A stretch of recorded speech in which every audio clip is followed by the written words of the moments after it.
Hi there.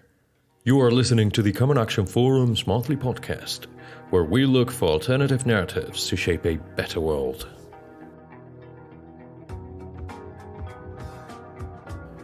I am Tristan Torrejon. It's Tuesday, the 19th of October, and for this edition, we want to take a look at the current circumstances in Afghanistan, going back to the complete US withdrawal last August, as well as to the start of the US invasion 20 years ago. And for that, we have Dr. Arlene Clemesha here with us. Good day, Arlene. Thank you for joining us. Hi, Tristan. It's great to talk to you. CAF Executive Board Member Dr. Arlene Clemesha is a renowned Brazilian academician, TV commentator, and professor at the Center of Arab Studies of the São Paulo University. An expert on contemporary Arab history, she has written extensively about Middle East conflicts.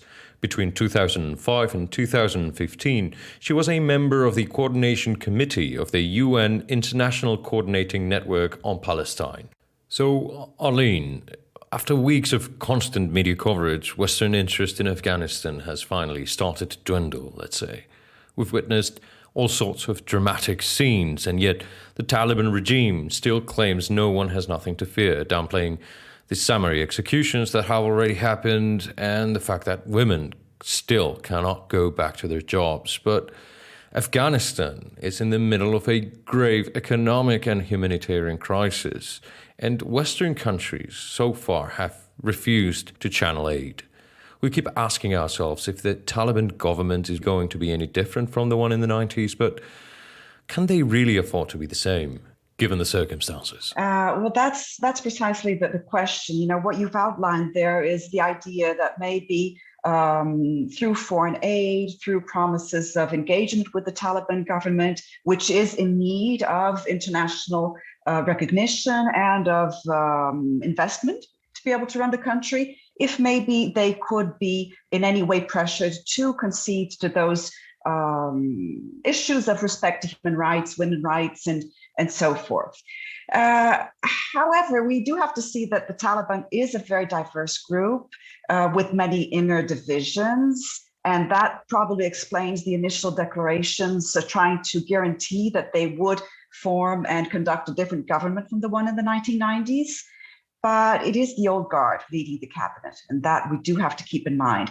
Not only is it the old guard leading the cabinet, but they are the victors in this situation. You know, those who resisted for 20 years against U.S. occupation, military occupation, those who have managed to, you know, in a way expel the U.S. not only from Afghanistan, but in some sense changing the whole foreign policy for the region, you know, announcing the end of military occupations in the region. So, you know, why would they change? The legitimacy that they gained inside the country really drives them to a position of probably not being in any way forced to change or concede and so on.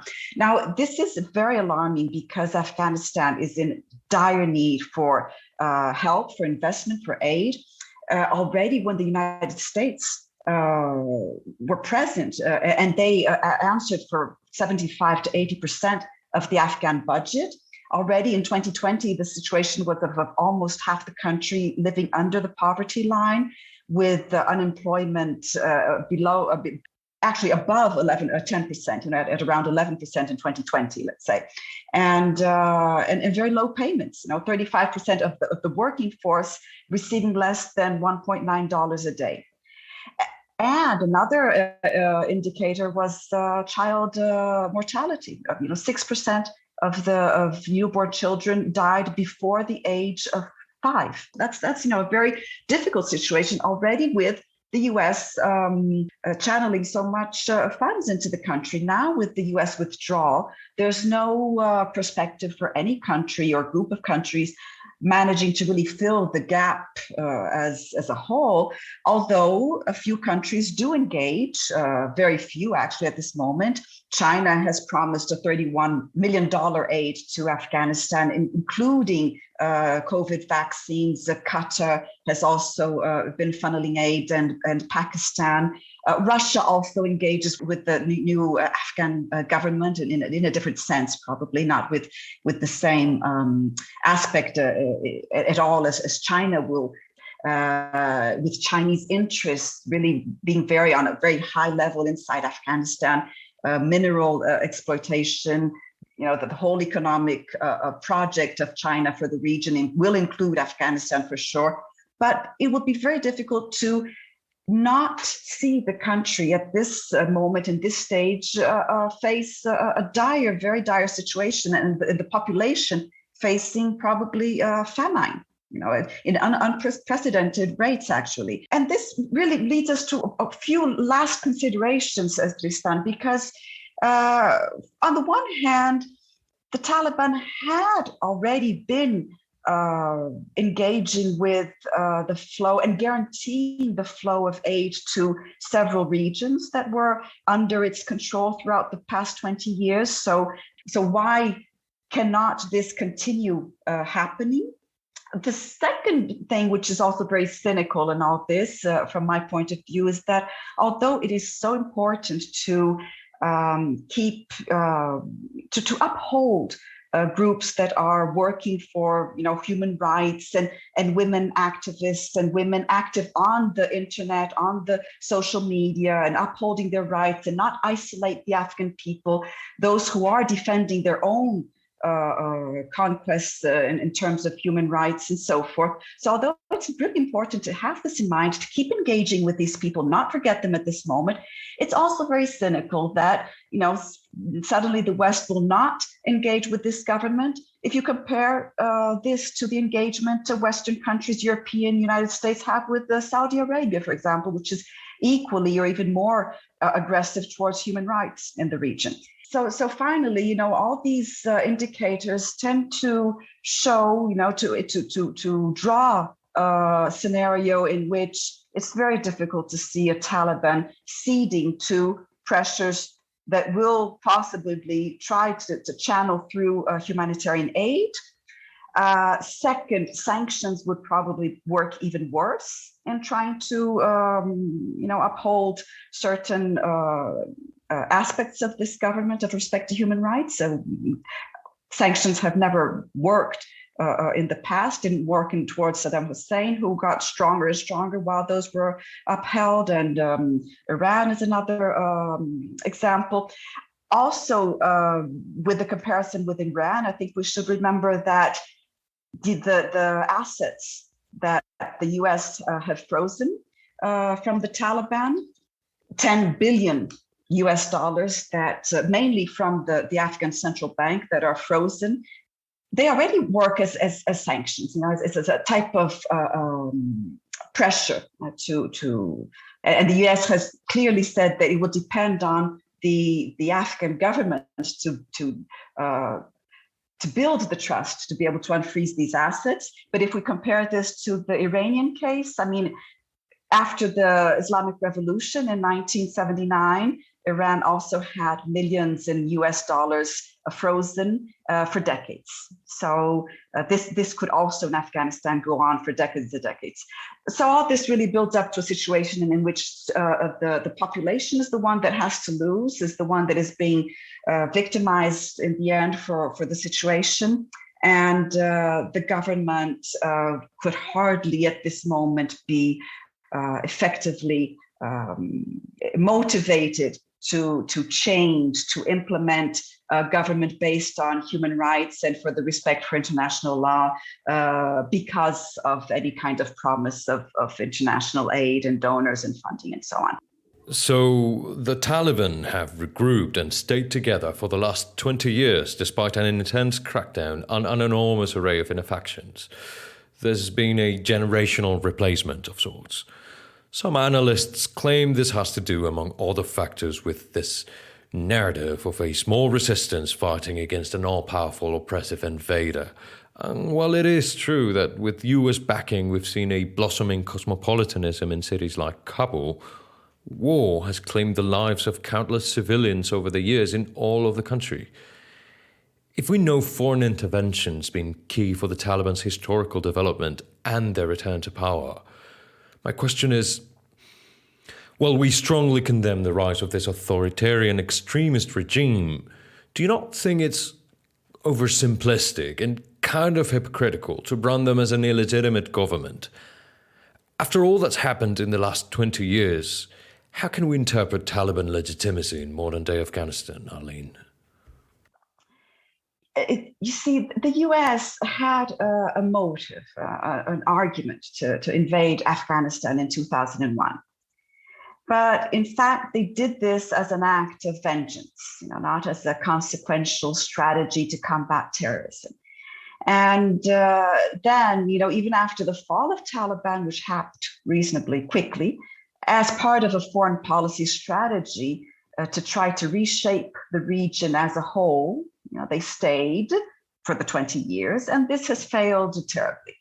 So on top of this, the methods that were implemented to withhold the military occupation, including all that came with it, the whole structure that came with it. This included methods such as night raids into villages, tortures, targeted killings, and then finally the drone attacks, which victimized so many innocent civilians, bystanders, women, children. And even when, let's say, infrastructure building began to really flow in larger numbers, such as under President Barack Obama, it reached regions where revolt, distress, anxiety had already reached such high levels because of all the destruction that came with the U.S. military occupation and the drone strikes. It was, absolutely ineffective. It was just too late to kind of say, okay, look, we're going to build new perspectives, life perspectives, investment, institution. All this was very, very timid, and in face of the destruction built was really, almost irrelevant for the people. So it could not in any way prevent the tendency of young men joining the ranks of the Taliban resistance. And, you could say, well, didn't the US know of this? Well, it did, but to some degree, it viewed this as manageable, as part of a process. And to a large extent, it downplayed this aspect of the whole thing by, or let's say thanks or due to a system of intelligence that was designed to justify occupation and to create the idea that things were heading in the right direction when they were not, And so the first aspect of this is that, the US occupation itself created the setting, the conditions, the revolt and anxiety, distress that channeled and so many to join the resistance, the Taliban. Other groups also, but the main group here, we're talking about the Taliban. The second aspect that made the Taliban resistance gain legitimacy in the eyes of many in the country was the corruption of the US-backed Afghan government. Its corruption, also the fact that it also included notorious war criminals, authoritarian leaders of the old patriarchal tradition, which itself had a long history of human rights abuses against women's rights on its backs. The third aspect that directly conferred legitimacy to the Taliban was the fact that, all this time it was guaranteeing what I had mentioned earlier, the flow of aid to people and regions under its control or influence. You could say that only in the last period, 30% of the country was, under uncontested government control. So dealing with the Taliban and the Taliban creating and guaranteeing the flow of assistance to the regions was crucial. So all this helps to explain how the Taliban rebuilt itself in the past decades, gained this role, this place as a force of resistance. But I would also say that it's probably not enough to uphold the new government.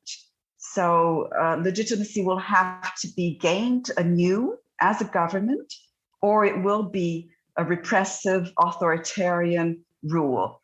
And over a population that exists extremely diversified, large sectors of the middle class have upheld roles in government, in institutions, in universities, will be will be a force of opposition.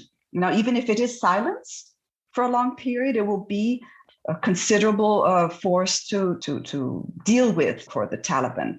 And therefore, if it does not regain its legitimacy as the government, from scrap, from zero, it will only be able to uphold itself as a very authoritarian rule, and that will not be a legitimate government for sure. Some analysts compare the withdrawals fiasco to the US defeat at the end of the Vietnam War. But there are top US Army officials that have claimed both Trump and Biden were advised against it.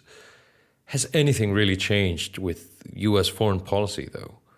Does this withdrawal send at all a message to US allies and foes in the region, or could it even be the end for the international war on terror as we know it? Well, the war on terror has really changed the world as we knew it. Well, we're really living in what has come out of the war on terror on these 2 decades of foreign US policy.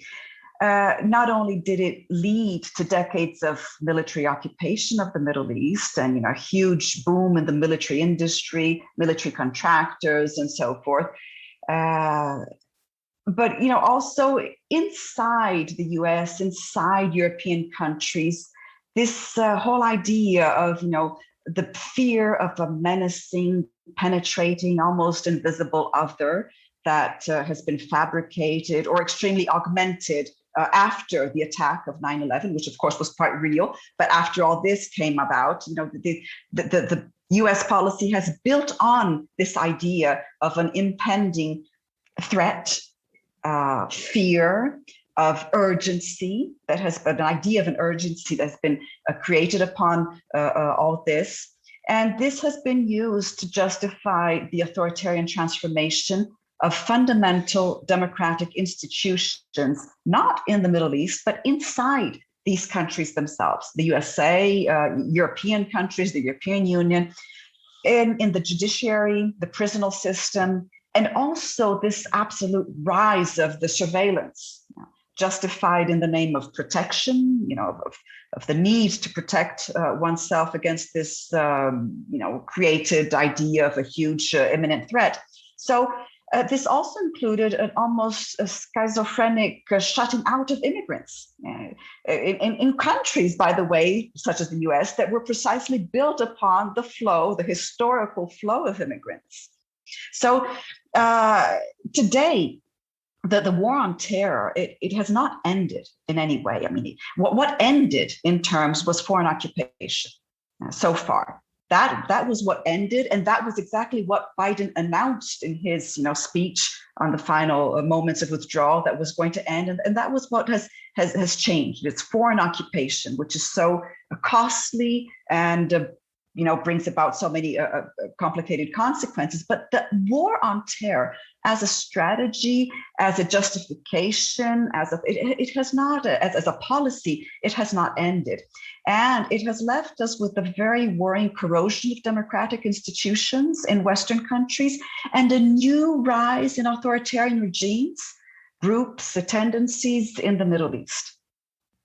So, I mean, the striking image, if we remember those final days of the US presence in Afghanistan, the striking image that best represents the war on terror for the regular Afghan, there were not so much those US planes taking off or even, the people trying to escape, the atrocities that happened together with that, such as that terrible, mortal ISIS-K suicide attack, or those tense moments, people clinging onto airplanes.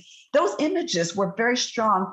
But the image of the war on terror, and which was reiterated at the very last moment, was that one drone attack, one more drone attack filled with vengeance, just like so many other drone attacks, killing an innocent father, 7 children, and leaving a hopeless mother, one sister, to grieve, for the rest of their lives what happened that day, based on absolutely flawed so-called intelligence. So that was, the paradigmatic, let's say, image of what the war on terror has meant both for the Middle East and for the country that launched it and still has not changed, has not reverted this tendency in any profound way.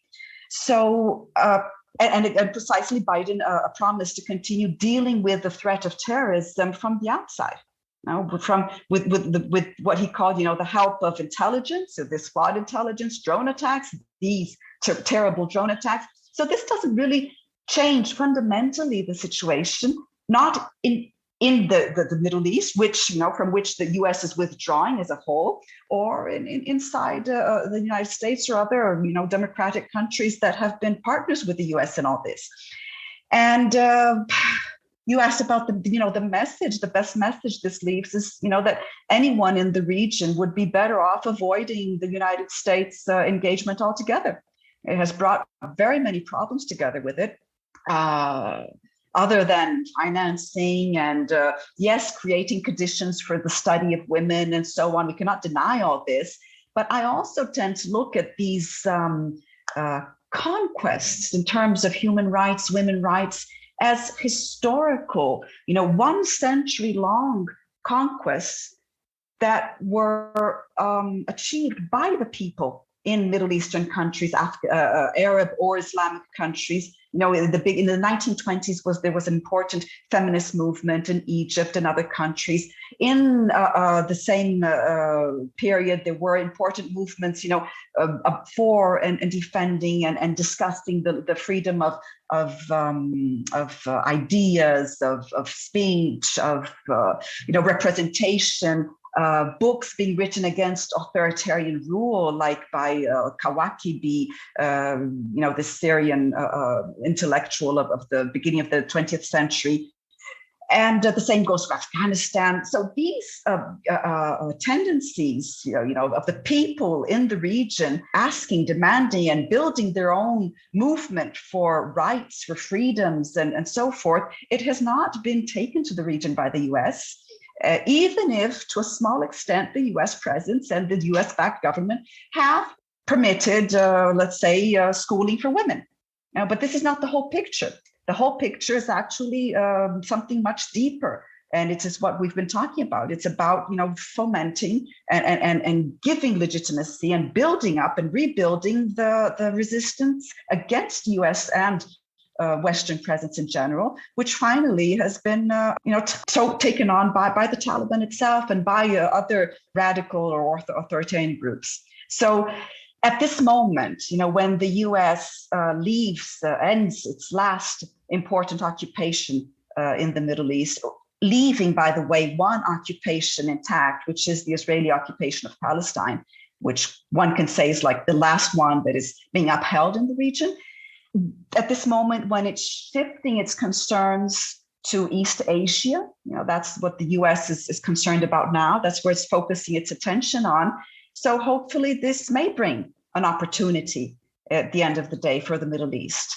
But I think we must say that the deficit in terms of economic development, the presence of authoritarian tendencies that are in deep dispute with the democratic tendencies, with the people tendency, people power in many ways. Now, this is all immense. It's really a big, huge struggle, but hopefully it will have an opportunity now to develop in a more positive way, we could say.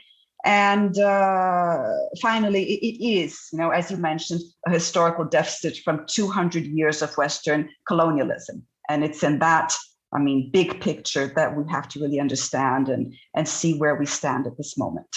Thank you very much for joining us, Arlene. And that's that for this edition. There will be a new edition of CAF's podcast next month. If you want to comment on this podcast or the topics covered in it, send us an email. The address is caf@commonactionforum.net. I am Tristan Torrejon. This edition was produced by the Common Action Forum team in Madrid, thanks to Irene Lopez and Sofia Golke. Special thanks to Dr. Arlene Clemesha for joining us today, and overall, thank you for listening. Until next time.